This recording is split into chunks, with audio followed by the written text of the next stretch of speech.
Alrighty, yo, what is going on, everybody? It's your boy, Mr. DDG94, back with another reaction video. Today, we're going to react to how And1 fumbled. How And1 fumbled, yeah.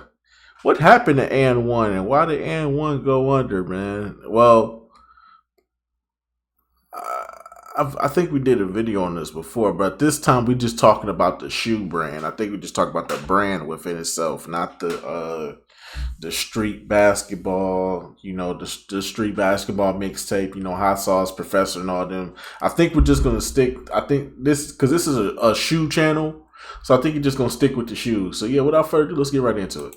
Yo, do you guys remember And1? And1 used to be everywhere. Yeah. In the late 90s and early 2000s, the NBA was Mid-2000s. experiencing rapid growth. The popularity of organized professional basketball was reaching new heights. It was becoming a global phenomenon. Right alongside it, though, was the growth of another basketball phenomenon, street ball. From Rucker Park in Harlem, we'd see street ball in its finest, most raw form. We'd watch as hoopers went from playing in the park to playing in the garden, from having no money to making millions. And1 put the phenomenon of street ball on a global stage, and that alone made them a force to be reckoned with. But what exactly happened to them? What happened to And1 and why did they fail? Let's take it back to the beginning. Basketball was created by Dr. James Naismith, a Canadian PE teacher way back in the late 1890s, way before you guys were rocking collars after getting dogged. The game began with a why are we going all the way back to Nace? Why are we going back to, bro?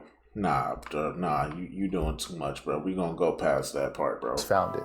Basketball was legitimized, with several regional leagues popping up around the US. Then there was the National Basketball League and the Basketball Association of America, who would later merge in 1936 to become the National Basketball Association, also known as the NBA. And as you know, since its inception, no other NBA began releasing VHS tapes like NBA Jam Session. Another world of professional basketball opened up. And1 was born. To truly know basketball, to understand it and love it, first you have to know the fundamentals: dribbling, passing, and shooting. And1 took that love and injected it full of style, finesse, and flashiness. And there were some real characters who emerged from the street ball scene, with basic names like Grayson, Rafer, and Troy swapped out for gritty nicknames like The Professor, Skip to My Lou, and Escalade, mirroring NBA players' nicknames like The Human Highlight Reel, The Mailman, and Sean Kemp's nickname, The Rain Man.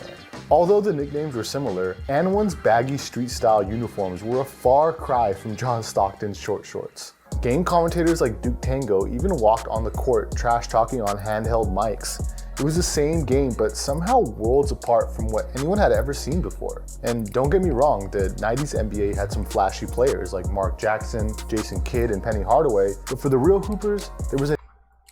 This nigga didn't mention no... This man didn't mention no Sham God. This man didn't mention no Allen Iverson, Jamal Crawford. You said the most basic white players to ever... Come on, dog. I see what this channel is. Come on, dog. This nigga said Jason Kidd.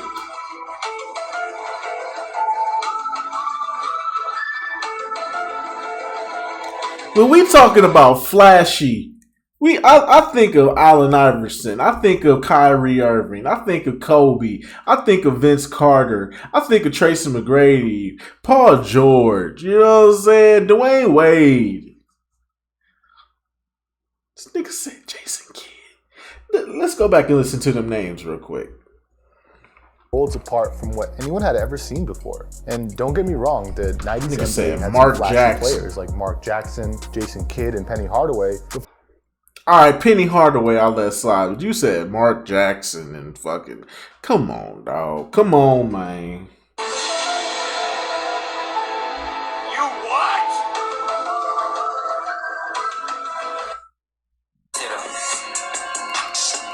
What the fuck is that? Come on, man. Come on, dog. Come on, man. For the real hoopers, there was a new crew in town, and that was And1. And1 was the brainchild of Seth Berger, Jay Gilbert, and Tom Austin when they were graduates at the University of Pennsylvania's Wharton School. What began as a school project quickly infiltrated the racks of sporting goods stores all across the country and eventually the world. And it all began with a single t-shirt of a faceless basketball player doing a crossover and the now iconic And One logo on it. And thanks to the early success of selling these shirts out of their cars, they decided to keep it going, creating more designs and adding more trash talk slogans across the t-shirts like "Call me the surgeon, I just took your heart out," and "Call me Benjamin, because I'm on the money." And guess what? Ballers ate them up. It was a massive hit.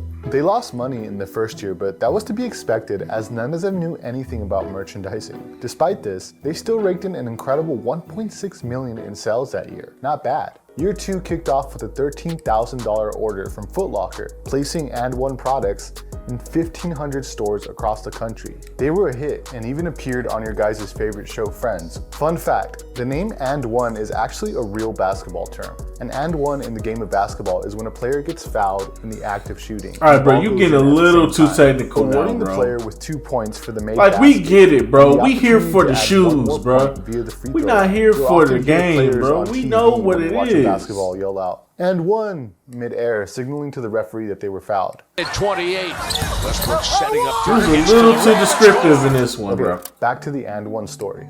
From the success of the t-shirts, they knew that if they wanted to compete with the likes of Nike, they would have to venture into the world of sneakers. First, they would need to get themselves a basketball star because all the major sportswear brands had basketball stars, right? And One would need one to compete for market share. They found their star in a promising NBA prospect by the name of Stephon Marbury.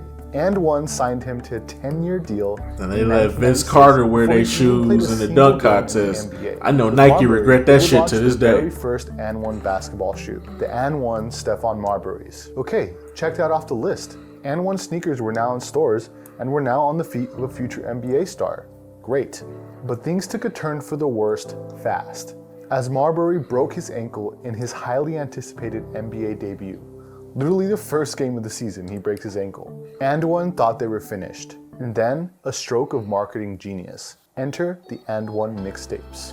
The idea for the mixtapes began in 1998 when a VHS tape containing footage of a then unknown street baller named Rafer Alston, later to be known as Skip to My Lou, was handed to And One's co-founder, Seth Berger. Alston's flashy style of play, which included ankle-breaking crossovers and insane ball handling, was unlike anything seen in traditional basketball highlight reels. Recognizing the potential appeal of this style of play, And One decided to distribute the tape as a promotional item with purchases of their shoes. This specific VHS tape became the very first And One mixtape.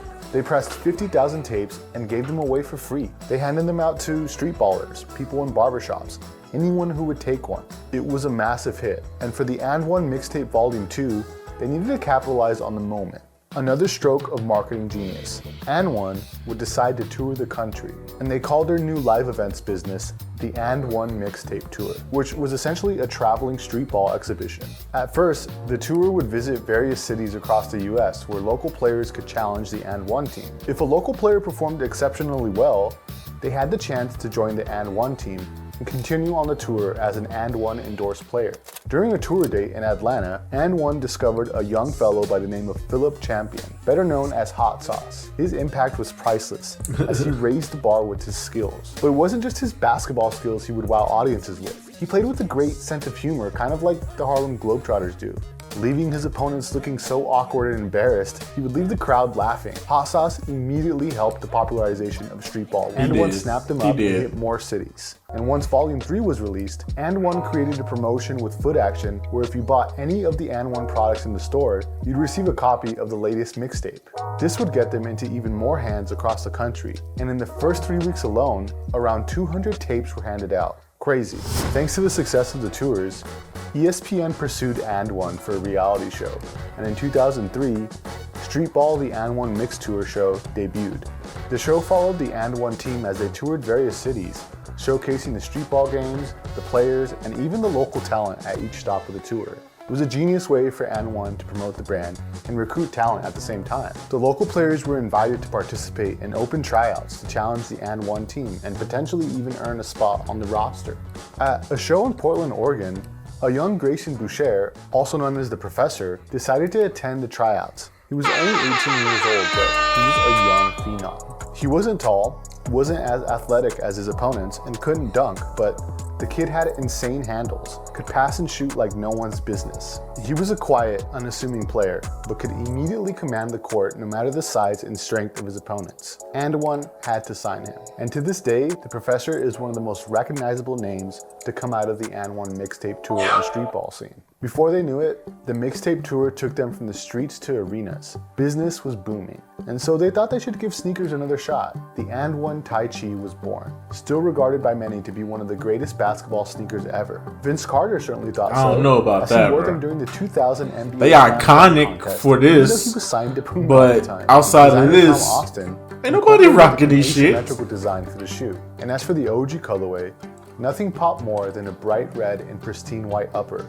They were a hit, and although they didn't come from Nike, Reebok, or any of the other well-known brands at the time, you would have never known, a symbol of both performance and culture. Basketball fans and sneakerheads still appreciate the Taichi to this day for what it represents. Yeah. Alright, booming with success at this point. AND1 even had their own video game, as they teamed up with Ubisoft to release AND1 Street. And Activision. Players could create their own basketball player and enter This them game into was the AND1 ass. mixtape tour with the aim of being signed to the team. This game in was real ass. The game even allowed them to create their own trick moves and was available. This game was fucking ass when I played it. I have no regrets in saying it. Everybody try to shit on Street Hoops. In my personal opinion, Street Hoops is better. This shit is ass, bruh, and that's a fact, bruh. Hear me good, nigga. I'm here to double down. That shit is a 2-pack of ass. Yeah. The fuck are you talking about? That shit stinks. Yeah. This shit is ass, bro. Now, Street Hoops, on the other hand, way better than this. Y'all was really playing this game. This game is a low-budget Tubi game, bruh. If Tubi made video games, this would be the one right here. This is shit. 0 out of 10 for me. This is the worst video game I've ever... This is the worst basketball video game I've ever played in my life. I go as far as to say NBA Live 14 is better than this game. And that's saying a lot. And that's not saying a lot, but still, my nigga, god damn.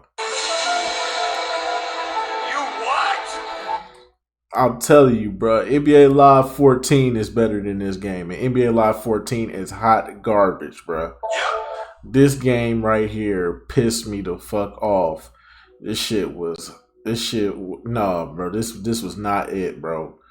Street Hoops is better, bro. Play Street Hoops and then play this game and tell me that Street Hoops is better. And tell me that this game is better than Street Hoops and see if I don't slap the fire out your stupid ass. Available on PlayStation 2 and Xbox. Okay, looking back now, AND1 seemed unstoppable in the early 2000s. I mean, their own Mid-2000s. video game? So what happened? Why did they fall off so hard? What was perhaps the turning point for AND1 came in the fashion of an ad, and not one of their own. Nike released their streetball-inspired commercial, known today as the Nike Freestyle commercial, starring some of the best ball handlers in the league like Jason Williams and Baron Davis. It was basically a declaration of war on AND1 and everything they stood for. And guys, remember, this is the early 2000s. Commercials carried weight back. Y'all really think this if this is the commercial that killed AND1, tell me why AND1 was still bro. This commercial came out in like 2000, 2001, bro. Remember, y'all, this commercial came out in 2000, 2001. 2002, 2003, 2004, 2005, 2006. AND1 was still popping, bro. I've already stated this before, man.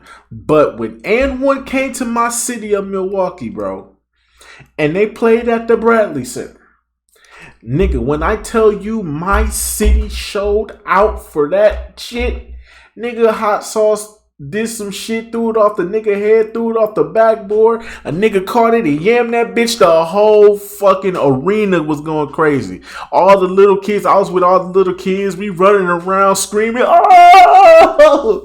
Nigga, we running around with the announcer dude talking like, oh! We sitting on the bench and stuff, bro. It was the most lit, bro. I ain't never seen my city so fucking lit, bro. I ain't never seen my city so fucking lit and so unified. The last time I seen them lit and unified is when the Bucks won the NBA championship a couple of years ago. Outside of that, we ain't never been that unified before, bro. That was the greatest night. That was the greatest experience I ever had, bro. So I don't know what this dude talking about. You bringing up? They keep bringing up this fucking commercial. This commercial did nothing. And one was still popping. And one was on ESPN a year later, and the ratings were through the fucking roof, bro. What are we talking about here? With Nike clearly aiming fire at And One, the players on the And One team. This commercial did nothing. What killed them was, this is what I say killed them. I say it was when ownership changed.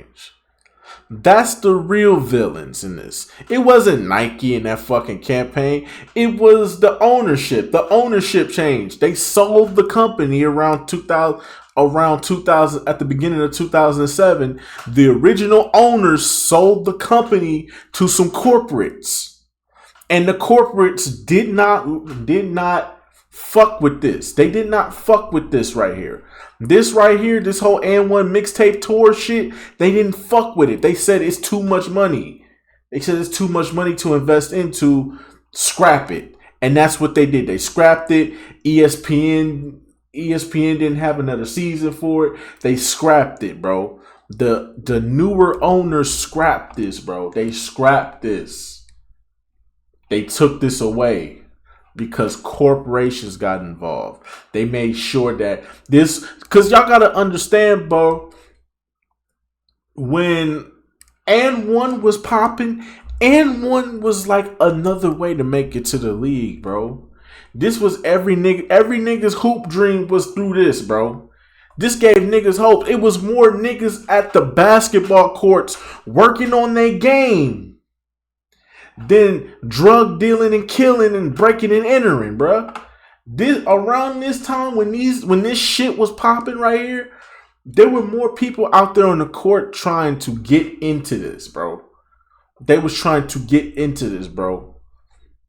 Everybody has hoop dreams, bro. And this was our last hoop dream, because you got to understand, you ain't got to play 82 games a season. You ain't got to really work out and keep your body conditioned and all that. You ain't got to deal with coaches and trainers and all that shit. You ain't got to deal with the media and all that shit like an NBA player would. No, all you had to do was just have certain skills. Not the best polished skills in basketball, but skills that rock the crowd, can get asses in seats, and can make you somebody, bro. That's what this was, bro. That's what this was to a lot of us in the hood, bro. This was a way for us to make it out and live our hoop dreams. And the corporations took that away from us. And now there's more killing, there's more drilling, there's more breaking and entering, there's more babies getting shot, there's more babies shooting other babies. You know what I'm saying? You see the ripple effect that this had when, like I said, bro, when this shit right here stopped, that's when the violence went up. That's when it was no longer safe to go to the park and hoop no more. Because now when you go to the park now, niggas ain't going to the park for their hoop dreams. Niggas going to the park to shoot a motherfucker. I'm not saying that wasn't going on around the time this happened, but it was still more civilized back then versus what it is now. Like back then, it wasn't like this. Where we are now. Now, it's mind-wrecking when you go to a basketball court. You gotta wake up early in the morning to go to a basketball court. As soon as the niggas start coming out there to the basketball courts, you gotta leave. You gotta leave because you don't want to end up in them crossfires. That's how I was when I was hooping on the regular. When I was hooping on the regular, I would wake up early in the morning on my off days from work, go straight to the park and hoop for hours upon hours. I would get all my hours and I'll get my reps up. I do my shooting drills, my dribbling drills. You know what I'm saying? I was dedicated, bro. Like I was really, like, y'all don't understand, bro. Like I'm really dedicated to this shit, bro. Like I love basketball so much. I dedicated myself to it. I'm not even in the league, but I'm pushing myself to be better at this game in all aspects. You know what I'm saying? So And then as soon as I see them niggas coming out and them niggas coming through at the ballpark and it's like 4 or 5 or 6 of them, oh, I'm leaving. I'm leaving because I already know. It's finna be some bullshit. So I'm finna go. You know what I'm saying? I'll be at the park from about, 8 o'clock in the morning to about 1 o'clock in the afternoon. It could be 1, 2 o'clock in the afternoon. Yes, I will be at the park for hours, bro. Just hooping, bro. Drenched in sweat, bro. Ain't got nothing but a couple of Gatorades, bro. Them Gatorades was gone like 4 or 5 hours ago. And I'm just out there hooping, bro. Hooping, bro. Hooping my ass off, bro. Just because I know I can. You know what I'm saying? But anyways, though, the point I'm just trying to make to you, though, is that when they was here, when they was popping, bro, the point I'm trying to make, bro, when they stopped popping because the corporations got involved, what they did was they took the shoes out of Foot Locker because believe it or not, they shoes when the tour was popping, and ones were sold in Foot Locker. They weren't sold at Walmart. They were sold at Foot Locker, Champion, and Foot Action.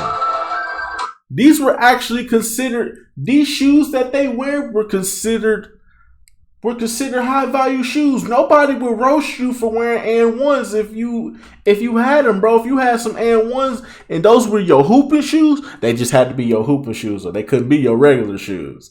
Now, if these were your regular shoes, okay, we gotta roast you. But if these was your hooping shoes, nigga, we ain't nothing about it, bro. It's like, damn, bro, how them feel, bro? I was thinking about getting them myself, bro. Them shits look fire, bro. Yeah, bro, I might get them, bro.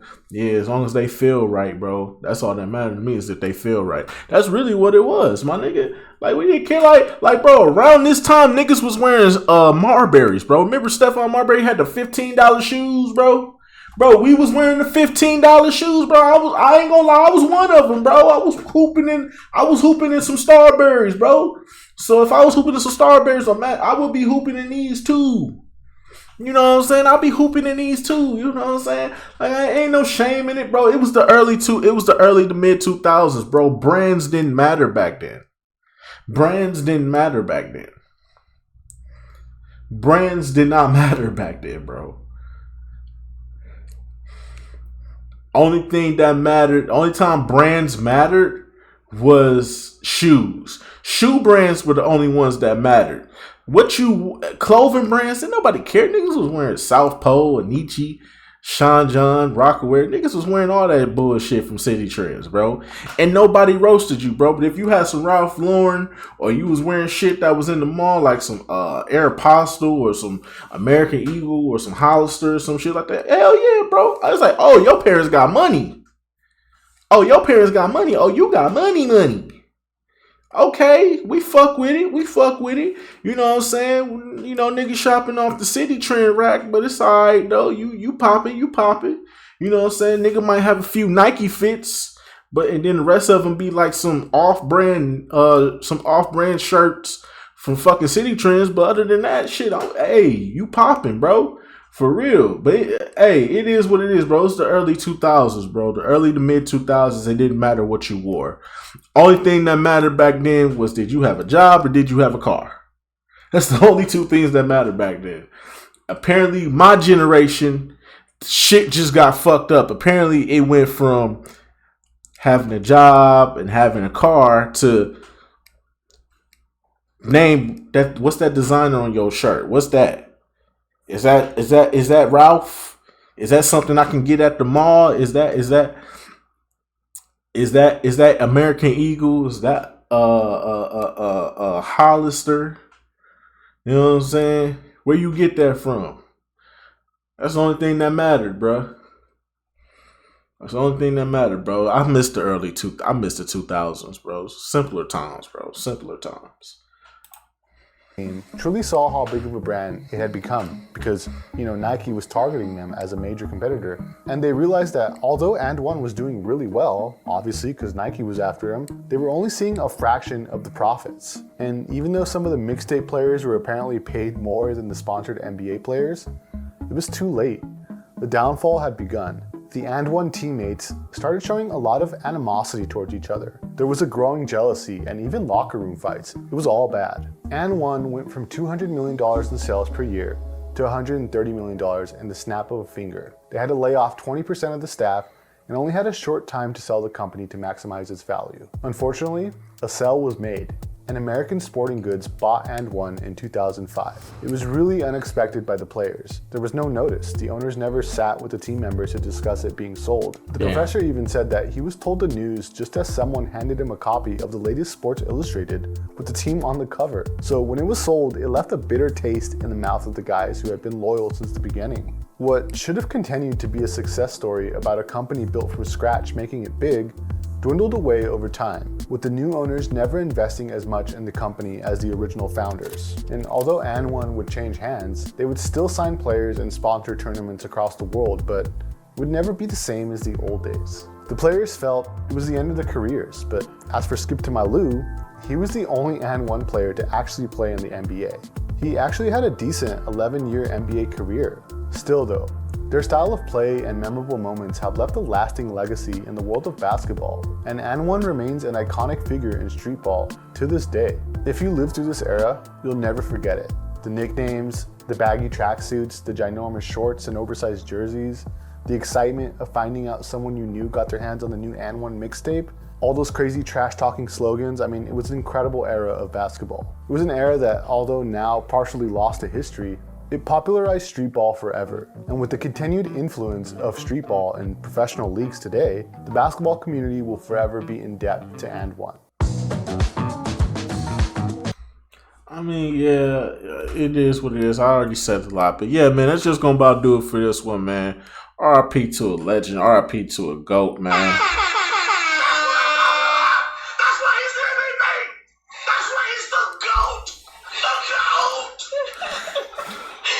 They was selling high quality shoes at Foot Locker. Now they selling bullshit $15 bullshit made shoes at fucking Walmart, bro. How the mighty have fallen, bro. But anyway, so just gonna about do it for this one. I'll see y'all in the next video. Till then, peace out.